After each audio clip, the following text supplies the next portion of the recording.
Hey guys, welcome back to Mae Mae's Hobby. Guys, this is another one of my ceramic pieces that I wanted to show you guys.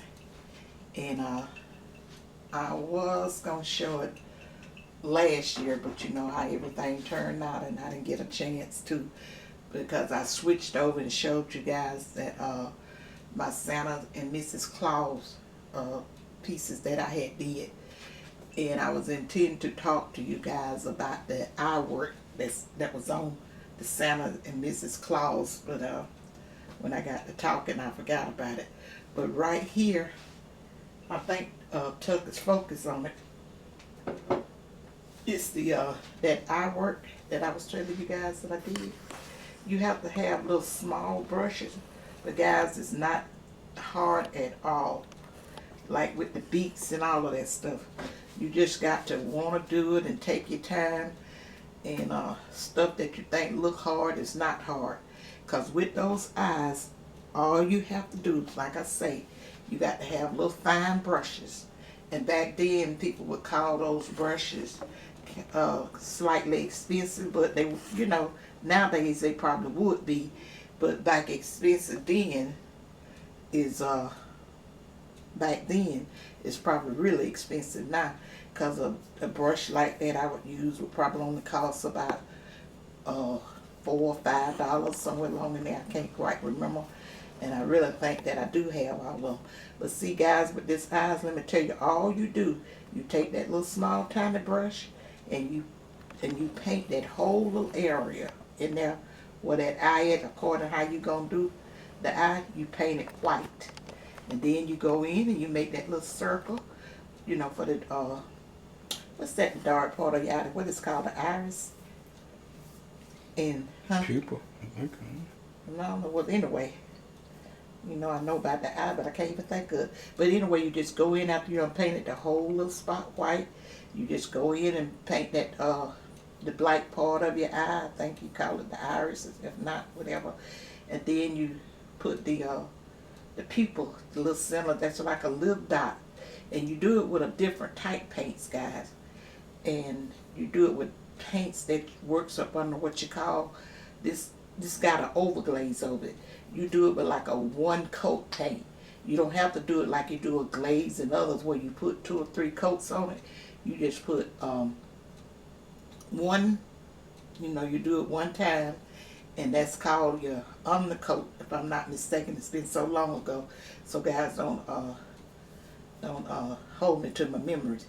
And then you just take it and make the little eyebrows and stuff. It is so simple, guys. Now, cause I used to help a lot of the seniors, ladies that was in the class that I was in there. It was not a lot of them, but 2 or 3 of them. But I used to help them do the eyes. They would always want me to do the eyes for them, because I did them, you know, I did them so well, and I was glad to help them do it. And some of them I showed how to do it and make it just go right on in there, because it was real simple. But sometimes, guys, when people explaining things to you, if you don't know how to really listen to what they say and go ahead on and start practicing what they say, you'll miss it. And I learned that too, guys. Some of these techniques that the lady that the instructors were telling people, she was making it harder than it had to be, even with her demonstration. But I was, you know, I just always have paid close attention to things, especially back then when I was young, in my prime, and my mind worked like it's supposed to. And I went up there and I was just like, all she doing is this and all she doing is that. But she tried to make it seem a little harder. I don't know if that was intentionally or what.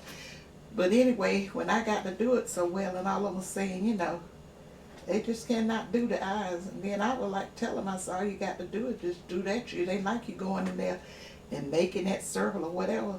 Anyway, I'm not going to go all into that, because you guys are not going to do ceramic. But guys, this here is a churn. It's a decorative churn. It's not one that's functional and all that. It's just totally for decoration. And I don't have the what you call the dasher that goes with it.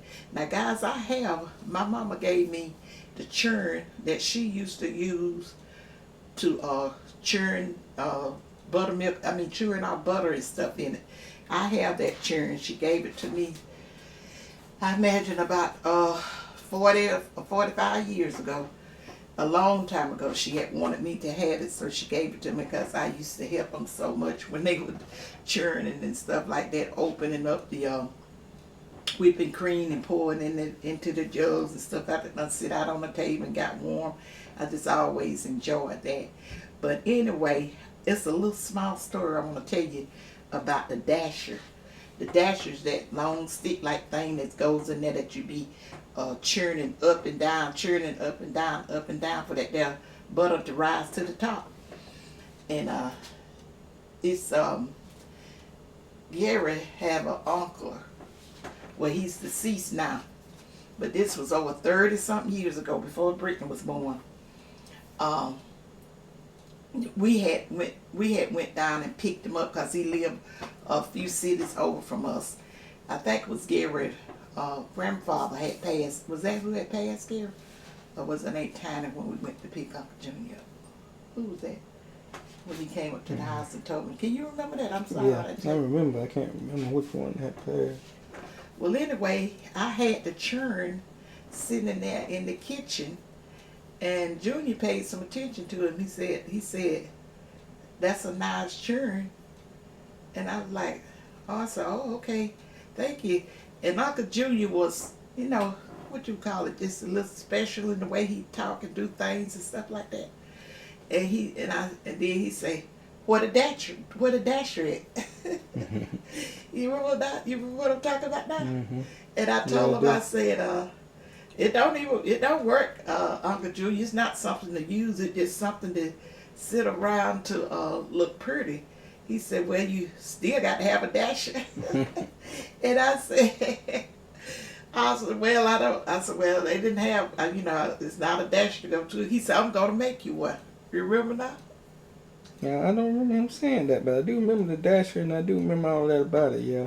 Well, you remember he told me how to make the dasher? Well, yeah, I remember that. That's what he said. Well, he said he was going to make me one, but he never did get the chance to. We never did go back down there.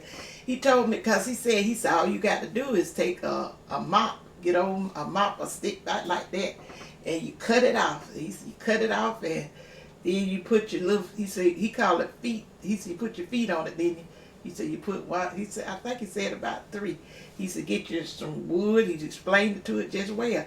And the way he explained it to me all the many years ago, I think that I could make one. And I said, okay, well, he was saying, but he got sick later on and passed on. And never did make the dasher for me. Really, like I was saying, it would still be cute for decoration if I was going to simulate what a churn was. But he wanted to make me a dasher because I didn't have one in that churn. So guys, I wanted you to look at this, and I brought this little hobby piece to you just to have a little small chit chat about the next hobby that I'm getting ready to share with you guys. I was reason I got right up and came on in and got my churn and set it up. I was going through my comments. I was working on my comments. Remember, guys, I can talk to y'all in real time now. And I was planning on going to the store and getting up some of the materials or whatever I'm going to need to do the little part that I'm going to be doing with you guys next. Probably once a week or twice a week, where I'm going to show you. I'm planning on planning. I'm going to get in the dirt. I'm going to leave the flower and I'm going to go to the dirt for a minute. At least once or twice a week. And probably just once a week starting out. I don't know how this is going to work, guys. And I just hope y'all enjoyed and appreciate me sharing this with you guys. And maybe y'all can help me remember what I'm supposed to do. Because, guys, I'm going to be doing a little planting segment. Gardening. I'm going to say planting. Because I'm not getting out into garden. I got little buckets and flower pots and stuff that I'm going to be using, because I always like to plant tomato plants and pepper plants and all that. So I'm going to call it planting. Mae Mae's planting. A country girl. Me and Brittany said country girl planting. The reason I call it country girl, guys, is because when I first started planting and growing stuff, you had to have just the basic knowledge. You didn't have to have all this, that fancy this and do this and all of that and just make it stressful at all, simply because we didn't have a lot of that stuff then. I remember when my daddy was raising his garden, I can remember he would go to the co-op or feed store and get fertilizer and stuff like that. But basically the fertilizer he used was have my brother and them to get it up out the chicken coop and scrawl. And then he had friends and family members that worked at the peanut mill and the sawmill, and they would bring him out loads or truckloads of that stuff and dump it off, and he would use that in there, to enrich his soil or whatever he was doing with it. It was just simple things. Even the trellises and stuff that he used to make, he would go to have a trellising in his garden and stalking and whatever. He would go to the sawmill, and they would have like little strips and scraps that they throwed out there. Didn't even charge you nothing for it. And I don't even know if they still do that now. That's been so many years ago. And if they did do it now, they know people don't use it to do gardening with it and everything. They probably would charge them something for it. All that stuff there, they really didn't charge you nothing for it. Not a thing. If you knew somebody, and if they had a truck and all that, they did that kind of stuff for each other. People was big and helping people out then. So, like I said, I'm going to be going. I'm going to just do some pepper and tomatoes and what else I normally plant sometimes that acts up on me. Eggplant. Oh, eggplants and I had some bell pepper too. Forgot about that. Is my bell pepper bucket still good? No.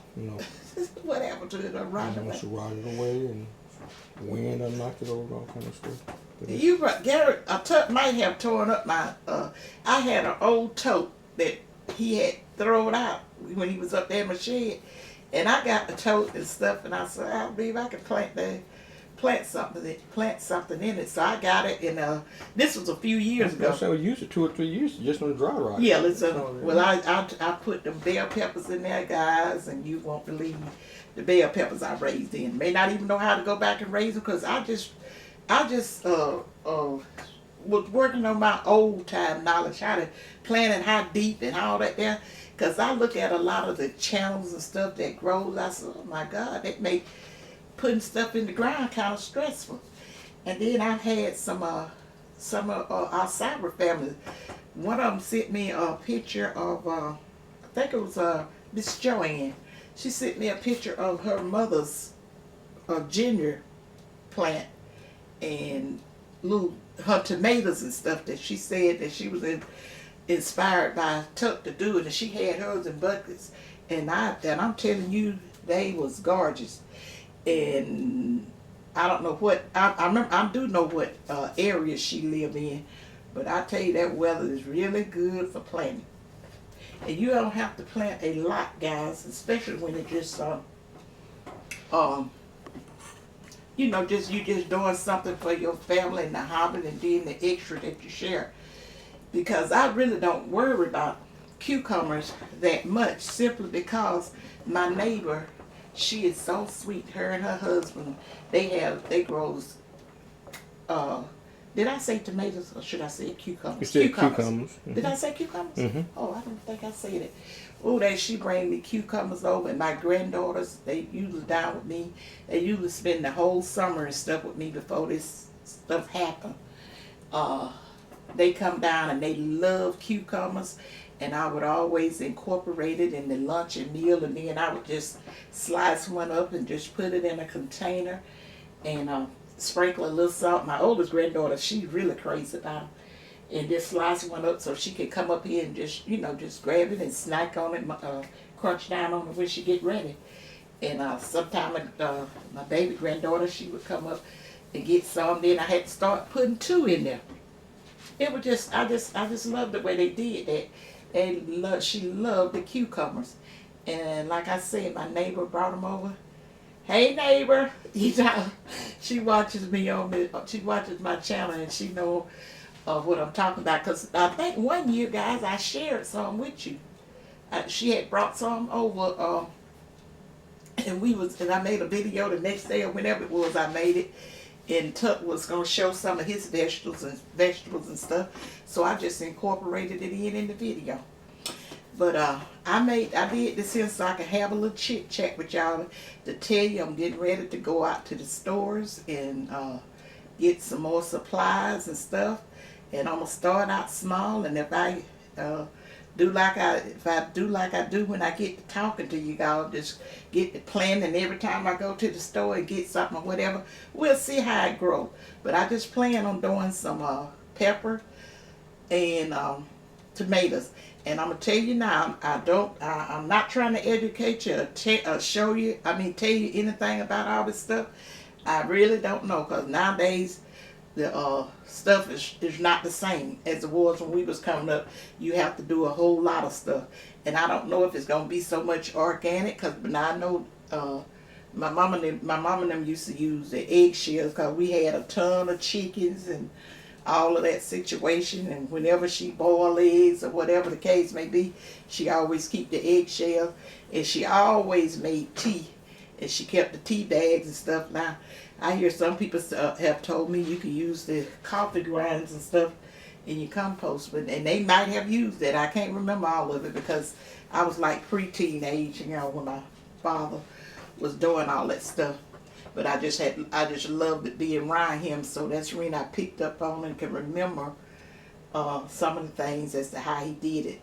And my mama and a lot of the peoples in the country, they used to have it, line it up out there. Syrup used to come in a bucket. That old cane syrup used to be in like a, I don't know, it probably was about a 2, I don't even know if they gave the size then, but would be like the size of a paint bucket. That's what the syrup used to come in. And so my family liked the cane syrup. Now that's one thing, guys, maybe don't care nothing about. I don't like cane syrup, I don't like cane juice. That taste is a little too strong for my palate, my taste buds. I don't like that taste and stuff. And you talking about sugar cane? Huh? Sugar cane. Yeah. What other kind of cane is it? I don't know.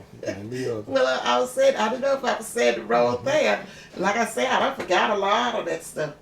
But anyway, did you like that type of syrup too? Not really. I've eaten it, but it's not my favorite either. Yeah. My mama used to have to make me just the plain sugar syrup, what they call sugar syrup. You brown the sugar a little on the stove, and then you put some water to it, and you make syrup that way, because she always fixed plenty biscuits. And so it's like I like sugar cane, just the stalk. So then peel them stalks and eat the cane that way. I like it a lot more than the syrup. Daddy still get your You daddy still still do that. Yeah. And my daddy used to raise the sugar cane and stuff. Like, he had a little patch right there. He would do that, and they would eat the sugar cane. And I can't remember, if I remember right, I used to eat it then. But I don't know I don't think I've eaten it since you've been having it down since when I married you. I don't think so. No, you probably done ate it all up. Sugar cane is something you have to be careful. You got to have some pretty good teeth and everything to eat sugar cane. And because they kind of, once you get it peeling, they're real sweet, and you cut it up, but they're hard. And you're not really eating it, you're just chewing the juice. Yeah, you're chewing it to get the sweet juice out of it. And you swallow it, you spit out that other stuff. I guess in there nectar or whatever it is that you call that stuff, you actually discard that. The juices. But the juices is really what you swallow it. Because if you was to try to swallow that sugar cane, you won't. That'll be the end of you. It's gonna choke you to death. And they spit out their part. I really don't know. Like I said, I used to see them eating and stuff, and never thought too much about it back then. But I never cared for cane and stuff like that. I had went with my dad over to this man that used to make the cane juices and all that, and they would just drink it and like it. And my brother say, "My dear," that's what we all call our mama. "My dear, can I have Clara make cane juice?" She say, "You got to ask Clara make it. You have." Because I be looking, I be like, "Oh, if she say yeah, I'll fall out on the floor hollering." Because with my oldest brother, he was always trying to get me in trouble because, I mean, I annoyed him because he said I was a telltale. I always had to tell my parents and stuff what was going on. I had to keep them informed, and I didn't know any better then. I'm glad he knows better and didn't try to choke me out. But anyway, I'll be waiting for Monday. Then he'll say, "Claire, May, can I have your cane juice?" And then I'll say, "Yeah," and I'll say yes if my parents was around. But if my parents weren't around, if he knew we was gonna have something, if he would ask me for it, I'd tell him, "You got to let me ride your bicycle around the house 2 or 3 times," because we always had to respect each other's stuff. We just couldn't take it. And he'll say, "No, and every time I get on there, every time you get on, you messing it up." Either I say, "You got to let me," they used to have cap pistols. I said, "You got to let me shoot your cap pistol 20 times. He said, "I wouldn't have no more caps with. I wouldn't have any caps left there because I only had some." I said, "Okay, let me shoot it 2 times, 3 times, and all that." I would bribe him because he knew that I was going to be the one didn't want something. And he was going to be the one to try to get it first. Because the other one asked for it, they would get it. So there was some fun days and stuff like that. And Tuck, no, my brother, he's but anyway, guys, I just wanted to come on and chat with you guys a little. I was reading the comments and doing the comments I didn't get to work on yesterday because I was cleaning out a closet, and that had, I started on it. I don't know when I get finished with it. And it's not like it's a big closet, but it's just years and years behind of not being cleaned out and stuff thrown away and fixed up like it's supposed to be. See, I was raised up, guys, where in the springtime, you start getting everything ready for. My mama used to start doing everything, sunning and washing down walls and just some of everything, getting things ready for the summer.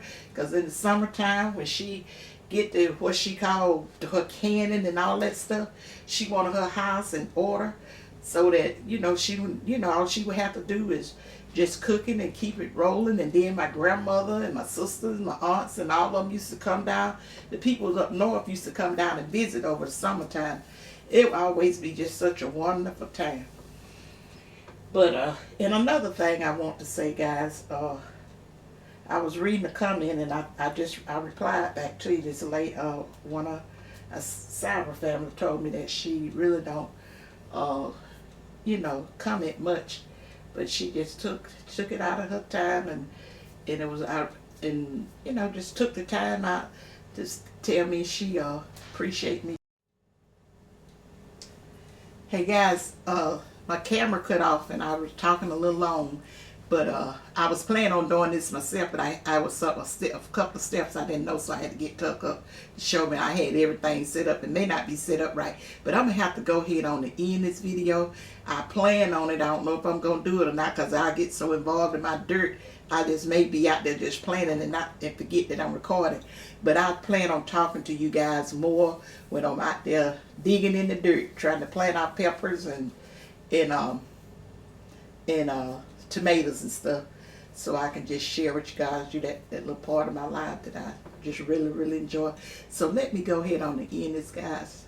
So remember to share out my videos and give me a thumbs up and leave me a comment and stuff as to whether or not that you plant something in the summertime. If it's only just one flower, I would like to know. And if you send me pictures of it, I always enjoy you guys' pictures. That's so much fun when you email me your pictures and stuff. So guys, like I'm saying, telling me to go ahead on and wrap it up because it's about to cut off. And I'm going to try to get this video up today in real time. And I will see you guys in my next video. Bye. Bye, you guys.